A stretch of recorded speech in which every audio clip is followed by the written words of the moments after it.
चलिए अभी हम सॉल्व करने चले चैप्टर 1 जो क्लास 9th का नंबर सिस्टम है, पहला चैप्टर। अभी हम इसमें से टोटल 20 MCQ करेंगे, जिनमें से 10 तो मैं कराऊंगा और बाकी जो 10 बचेंगे अल्टरनेट वो आपको खुद करने हैं, क्योंकि ये जो 10 क्वेश्चन होंगे वो इससे मिलते जुलते होंगे। तो आपको क्या करना है, वीडियो को रोकना है और उसको क्या करना है, सॉल्व करके जो उसका आंसर होगा उसको कमेंट करना है। स्टार्ट करते हैं क्वेश्चन नंबर 1 से। इसमें करें स्मॉलेस्ट कंपोजिट नंबर की बात करें, किसी बात करें कंपोजिट नंबर मतलब भाज्य संख्या की बात कर रहा है। तो यहाँ पे हम देख लेते हैं। तो कंपोजिट होता है प्राइम नंबर, प्राइम को बोलते हैं अभाज्य। अगर कंपोजिट नंबर की बात करेगा तो ऐसा नंबर जो किसी और नंबर से भी डिवाइड हो जाता है वो कंपोजिट नंबर होगा। जो किसी नंबर और दूसरे नंबर से डिवाइड नहीं होगा वो प्राइम नंबर होगा। जैसे प्राइम नंबर में क्या आ जाता है 2, 3, 5, 7, ये किसी और नंबर से डिवाइड नहीं होते, सिर्फ खुद से डिवाइड होते हैं। ऐसे कंपोजिट नंबर में जो किसी और नंबर से भी डिवाइड हो जाएगा वो क्या हो जाएगा, कंपोजिट नंबर हो जाएगा। तो यहाँ पे देखोगे ये सारे खुद से डिवाइड होते हैं। ये एक ऐसा नंबर है जो किसी और नंबर बाकी 2 से भी डिवाइड हो जाता है, इसलिए क्या हो जाएगा, ये कंपोजिट नंबर हो जाएगा। ठीक है, तो ऑप्शन हमारा क्या हो जाएगा 4। सेकंड आपको खुद करना है, पाई बताना है क्या है यहाँ इनमें से। हम सॉल्व करते हैं क्वेश्चन नंबर 3। तो देखो ये क्या है, रूट में है, ये भी रूट में है, तो दोनों क्या आ जाएंगे, रूट में मल्टीप्लाई हो जाएंगे। अब इनको सिंप्लीफाई कर लो। हम 10 को लिख सकते हैं 2 × 5 और 15 को क्या लिख सकते हैं, 15 को लिख सकते हैं 5 × 3। तो रूट के अंदर जो भी वैल्यू रिपीट होंगी वो बाहर आ जाएंगी। देखो 5 यहाँ रिपीट हो रहा है तो क्या आ जाएगा, 5 बाहर आ जाएगा। इनका पेयर नहीं बन रहा तो ये क्या हो जाएगा, मल्टीप्लाई। 3 टू क्या हो जाएगा 6, तो ये रूट के अंदर ही रह जाएंगे। तो आंसर हो जाएगा 5√6। तो इसका ऑप्शन कौन सा हो जाएगा, ये वाला हो जाएगा। ठीक है, सिमिलरली इसको भी क्या करना है, आपको मल्टीप्लाई कर देखना है इसमें कौन सा ऑप्शन सही है।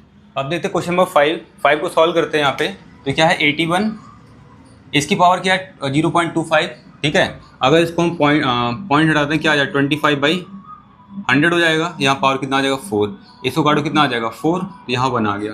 ठीक है, 81 को हम लिख सकते हैं 3 की पावर 4, इंटू में कितना है 1/4 है, और ये जो 4 है वो भी डिवाइड में आ जाएगा। अभी अगले स्टेप में लिख लेंगे इसको। ये 4 से 4 कट गया, क्या आ गया 3, और ये जो पावर है वो क्या आ जाती है 1, ये पावर आ जाती है डिवाइड में, तो ये हो जाएगा 3 की पावर 1/4। देखते हैं कौन सा है 3 की पावर 1/4, तो ये वाला ऑप्शन हो जाएगा। सिमिलर क्वेश्चन ये है, यहाँ पे एक्स की वैल्यू निकालनी है और यहाँ पे पुट करके देखना है कि क्या आंसर आएगा। ठीक है, क्वेश्चन नंबर 7 करते हैं अभी। अब ऐसे क्वेश्चन बहुत इंपॉर्टेंट है, 5 और 3 के प्रोडक्ट में दे रखा है यहाँ 2 to 5 है। क्या करें, इसको सबसे पहले इसका फैक्टर करेंगे। तो 2 to 5 का अगर आप फैक्टर करोगे तो ये आ जाएगा 3 7 जा और 3 5 जा, फिर 3 से डिवाइड हो जाएगा ये, तो 25, ये 5 और ये 5। तो यहाँ पे क्या आ गया 3 की पावर 2 और 5 की पावर 2। तो हम इसको लिख सकते हैं, इसको 3 की पावर 2, पहले 5 है तो 5 लिख लो, 5 पावर 2, और फिर क्या लिख सकते हैं 3 की पावर 2। तो देखो यहाँ 5 है, 5 पावर क्या x-3 है, यहाँ 5 पावर कितना 2 है। तो क्या करते हैं कंपेयर कर लेते हैं। तो यहाँ पे x की पावर जो होगी इसकी पावर की इक्वल हो जाएगा। तो कहने का मतलब ये है जो x-3 होगा वो किसके इक्वल हो जाएगा, वो इक्वल हो जाएगा किसके, इसकी पावर की। तो ये हो जाएगा 2, तो x कितना आ जाएगा 3 + 2 कितना हो जाएगा 5। आप इसकी पावर को भी कंपेयर कर सकते हो, इसकी पावर इससे कंपेयर करो तब भी क्या आएगा 5 ही आएगा। तो ऑप्शन हमारा क्या हो जाएगा डी हो जाएगा। सिमिलर क्वेश्चन मैंने 8 दे रखा है, इसको आपको सॉल्व करना है और यहाँ पे बताना है आपको कि x की वैल्यू क्या हो। देखो ऐसे जो क्वेश्चन है वो पेपर में हर बार आते हैं। ठीक है, ये बार वाले क्वेश्चन है। अब देखो जैसे यहाँ पे 2 नंबर है, यहाँ पे एक ही नंबर है, तो ये ऐड नहीं होगा। तो क्या करेंगे, यहाँ बार का नंबर होता है कि वही नंबर क्या हो रहा है, रिपीट हो रहा है।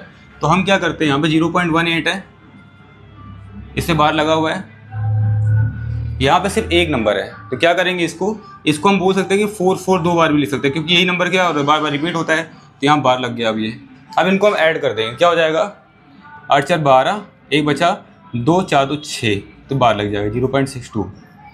ठीक है, तो इसमें कौन सा ऑप्शन है, ये वाला। ठीक है, इस वाले को नॉर्मल कर लेना, इससे तो सिंपल है क्योंकि दो इसमें क्या है सेम नंबर है, तो नॉर्मली ऐड कर दो। अब आते हैं क्वेश्चन नंबर 11 पे। अब कर जब आप रेशनलाइज करते हो, मान लो आपका क्वेश्चन ऐसा है 2 + √3। ठीक है, अब इसको जब सॉल्व करते हो तो किस नंबर से आपको मल्टीप्लाई करते हो, मतलब रेशनलाइज फैक्टर बताना है। तो जब भी हम क्या करते हैं, इसको सॉल्व करते हैं तो इस वाले का क्या करते हैं, साइंस चेंज करके मल्टीप्लाई और डिवाइड करते हैं ऐसे। तो कहने मतलब इसका जो रेशनलाइज फैक्टर परिमेयीकरण गुणनफल होगा वो क्या हो जाएगा 2 - √3। नॉर्मली क्या करना है, अगर माइनस होगा तो प्लस, प्लस होगा तो माइनस। यहाँ प्लस से क्या करेंगे, माइनस से मल्टीप्लाई कर देंगे। तो आंसर क्या हो जाएगा, ये 2 - √3 कहाँ पे है, ये। अब आओ क्या करना है, 12 का आंसर आपको खुद बताना है। ठीक है, कमेंट करके। क्वेश्चन नंबर 30 बहुत सिंपल है। यहाँ पे क्या देखा, y² इक्वल में 625 दे रखा है। तो अगर ये 625 है, जब भी स्क्वायर हटता है क्या वैल्यू कहाँ आ जाती है, रूट में आ जाती है। ठीक है, तो 625 अब अगर हम देखें ये फैक्टर करेंगे तो ये क्या हो जाएगा, फैक्टर करो 5 इंटू 5 इंटू 5 हो जाएगा ना, एलसीएम आप निकाले ना, यहाँ से 5 आएगा बाहर, यहाँ से 5 आएगा, 5 इंटू 5 तो कितना आएगा 25। नॉर्मली आपको पता होना चाहिए 25 का स्क्वायर है, तो जिसका स्क्वायर हो तो क्या होता है रूट से बाहर आ जाता है, तो 25 बाहर आ जाएगा। अब इस वाले का भी क्या करना है, आपको फैक्टर करना है और देखना है कि कौन कौन सी वैल्यू बाहर आ जाती है, किसी का किसका स्क्वायर है वो ऑप्शन आपको बताना है। इसका ऑप्शन हो गया 25, बी ऑप्शन। क्वेश्चन नंबर 15 जो है उसमें कह रहा है कि अगर कोई रेशनल नंबर है जिसको परिमेय संख्या बोलते हैं, दूसरा इरेशनल नंबर है अपरिमेय संख्या, अगर उनको हम प्लस करते हैं तो जो आंसर आएगा वो क्या आएगा।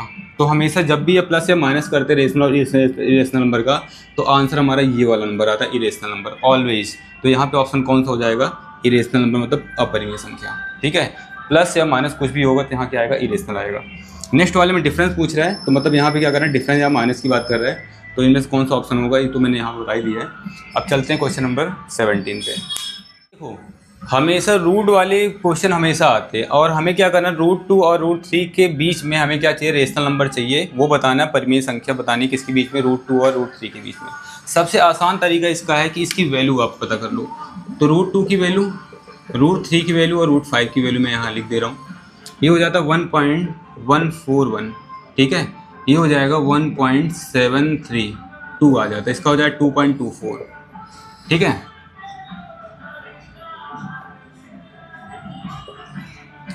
अब यहाँ देखते हैं हमारे पास। अब देखो कह रहा है कि इसके बीच की वैल्यू बतानी, इनके बीच की वैल्यू कह रहा है कौन सी होगी, इनके बीच की वैल्यू कौन सी होगी। तो 1.2 क्या होगा, 1.2 इससे पहले आ गया, तो ये तो हो नहीं सकता। ठीक है, अब देखो 1.1 भी क्या होगा, इससे पहले आएगा, तो ये भी नहीं हो सकता बीच में उसके। ठीक है, अगर 1.73 के बाद देखें तो 1.8 इसके बाद आता है, इसका मतलब ये वाला भी नहीं हो सकता। और 1.5 जो बचा वो क्या आएगा, इसके बीच में आ जाएगा। तो 1.5 क्या हो जाएगा, रूट 2 और रूट 3 के बीच में एक परिमेय संख्या हो जाएगी, रेशनल नंबर हो जाएगा। तो ऑप्शन कौन सा हो जाएगा, 1.5 हो जाएगा।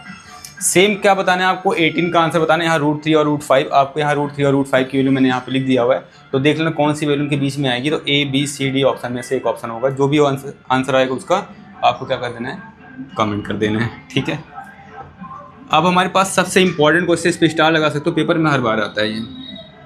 तो कह रहे इसका आंसर क्या होगा। तो यहाँ देखो, यहाँ पे जो बेस है वो सेम है, जब भी बेस सेम होगा और इनटू होगा क्या हो जाएंगी, ये वैल्यू ऐड हो जाती है। और जहाँ भी क्या होगा, अगर डिवाइड का साइन होगा तो ये पावर क्या हो जाएंगी, माइनस हो जाती है। तो यहाँ पे आपको माइनस करके सॉल्व करना है, यहाँ पे मैं क्या कर दूंगा, प्लस कर दूंगा। तो इसका आंसर हम सॉल्व करते हैं, तो ये हो जाएगा 256, पावर ऐड कर दो, पावर क्या हो जाएंगी, ऐड हो जाएंगी। तो ये हो जाएगा 0.16, 0.09 ऐड करो, कितना हो जाएगा ये 0.25। ठीक है, इसको क्या लिख सकते हैं, इसको लिखते हैं 4 की पावर 16, 4 की पावर 4 लिख सकते हैं, या एक काम करते हैं 2 की पावर 8 लिख दो। क्या लिख सकते हो इसको आप, 2 की पावर 8 लिख सकते हो। यहाँ क्या लिखें 25 पान में, पॉइंट बाद 2 नंबर है, कितना आ जाएगा, पॉइंट के बाद जब 2 नंबर होगा डिवाइड कितना आ जाएगा, 100 आ जाएगा। काट दो, 25 1 जा 25, 4 जा 4 1 जा 4, 4 2 जा 8, तो क्या बचा हमारे पास 2 की पावर, ये 2 बचा, 2 की पावर 2 कितना हो जाता है, 4 हो जाता है। तो हमारा आंसर कौन हो जाएगा, ये बी वाला ऑप्शन सही हो जाएगा। ठीक है, सिमिलरली क्या करना है, यहाँ पे आपको डिवाइड करना है, तो ये वैल्यू यहाँ माइनस कर देनी है। माइनस करने के बाद देखते हैं, जब ये माइनस करो तो 2/3 आ जाएगा, माइनस कितना आ जाएगा, 1/3 आ जाएगा, 3 4 3। ये देखो किसकी पावर बन रही है ये, तो वो बना के यहाँ पे काट दो, जो भी आएगा आंसर आपको क्या कर देना है, कमेंट कर देना है। ठीक है, अब मिलते हैं नेक्स्ट चैप्टर में। ठीक है।